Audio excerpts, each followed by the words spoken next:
안녕하세요. 오직 눈성형 하나만 연구하고 시술하는 이희문 성형외과 원장 이희문입니다.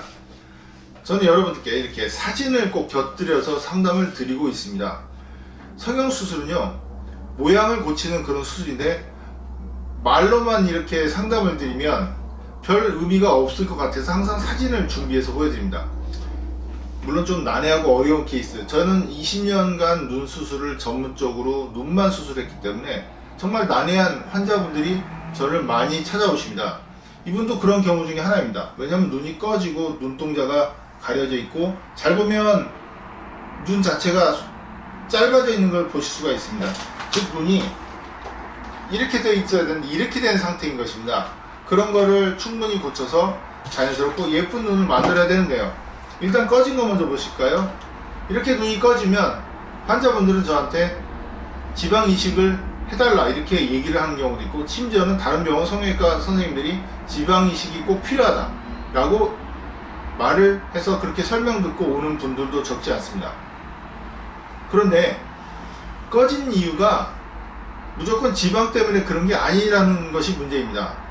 요즘 상담받는 분들 중에서 많은 분들이 이렇게 얘기하시는 분들이 있습니다. 지방 이식 해달라. 그건 이제 수술 과정의 하나거든요. 내 눈을 꺼지지 않게 고쳐달라 이렇게 얘기를 하는 게 정확한데, 지방 이식을 해달라? 근데 지방 이식을 해서 될 문제가 아닌 경우가 많습니다.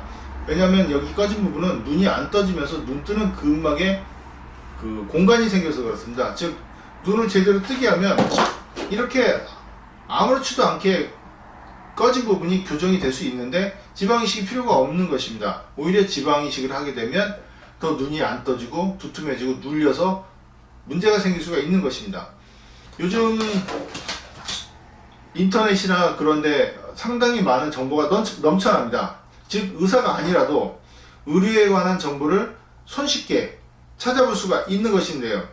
그런 것들을 보다 보면 물론 의료 상식이 늘지만 자기가 아는 것이 정말 맞고 의사와 똑같이 알고 있는 것인가에 대한 그런 의문이 생길 수밖에 없는데요.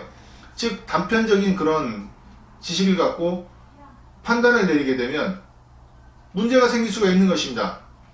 그래서 그 정보의 과다, 그것 때문에 생기는 그런 환자분들의 세세한 요구와 알고 싶은 것들, 그런 것들까지 다 설명을 해줘야 되는 것도 물론 상담자의 그런 역할이 될 수 있지 않을까 생각을 합니다.